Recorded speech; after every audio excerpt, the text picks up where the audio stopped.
like it went right through this forest. Look at that. They're snapped off. Yes. It's clear. Yeah. They said it was a once-in-a-lifetime storm that went through this area. It was incredibly devastating, especially to this area that I love to hike. Right now I'm trying to go up a skidder road. It's used for logging. It's not used for that anymore.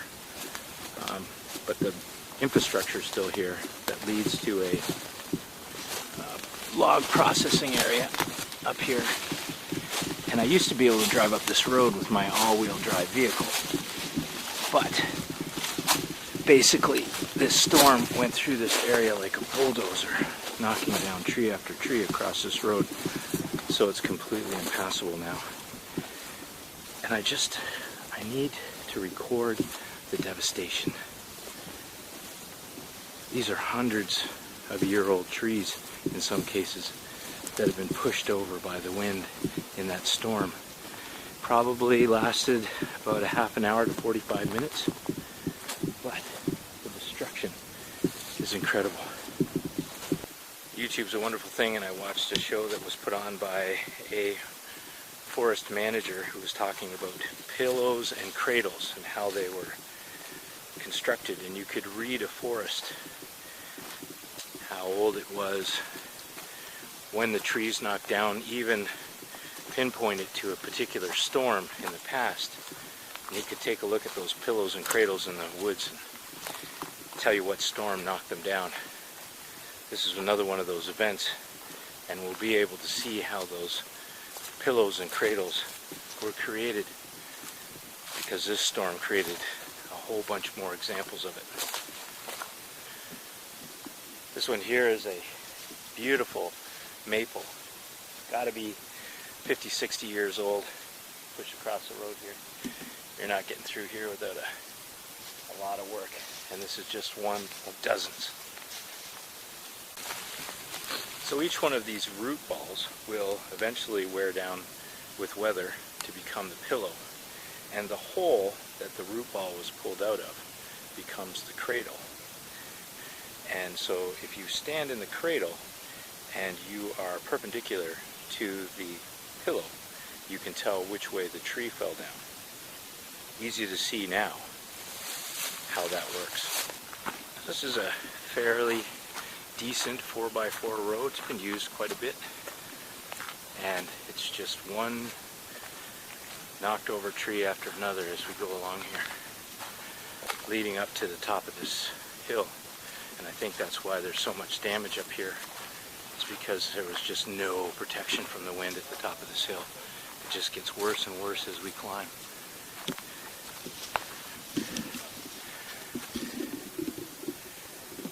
Just one grandmother tree after another taken out in this storm. It's surreal. And it makes it really hard to bushwhack your way through the woods now.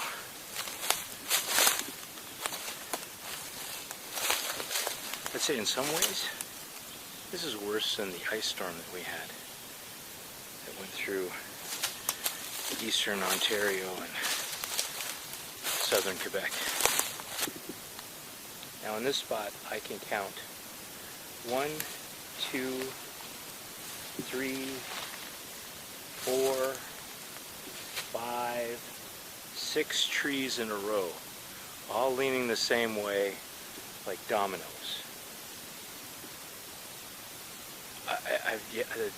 I have no words. I have no words. And these are big trees, 50, 60, 70 years old. The root balls are 10, 15, 20, sometimes 30 feet across. They're enormous, pushed over by wind.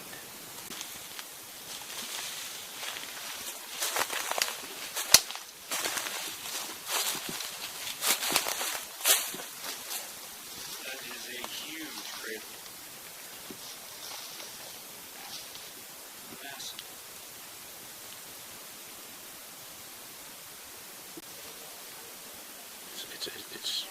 Yeah, there's no words. I don't think filming it is doing it justice. You have to be here just to see the devastation. root ball after root ball. Put it back in there. Everywhere you look. So looking on from this angle, it's impossible to walk through there in a straight line. You couldn't do it now.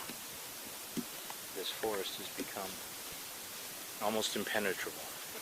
At the top of this hill now, and this would be the kind of forest where you would be in full shade the entire time. Nice and cool. Walking through pretty much an open area underneath the canopy. And now we're just picking our way through sticks and logs. So much damage. So much damage. Yeah, okay, I'm up on the log. Kind of creating a little pathway through here. Maybe.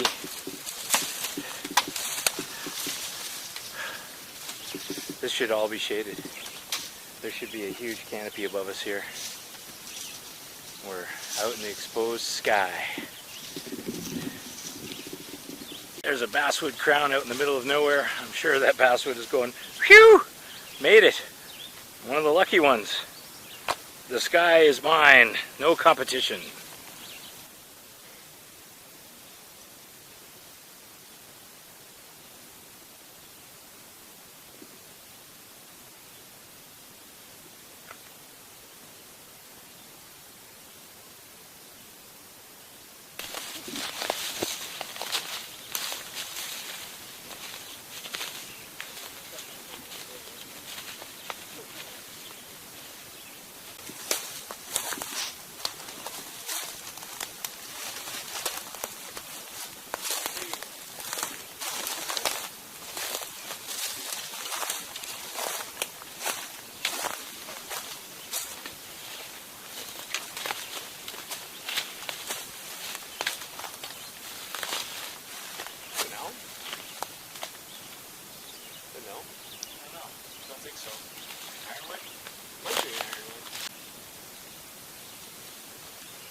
That one right there, you might be able to get on top of it right there, and you might be able to cross all the way down and here.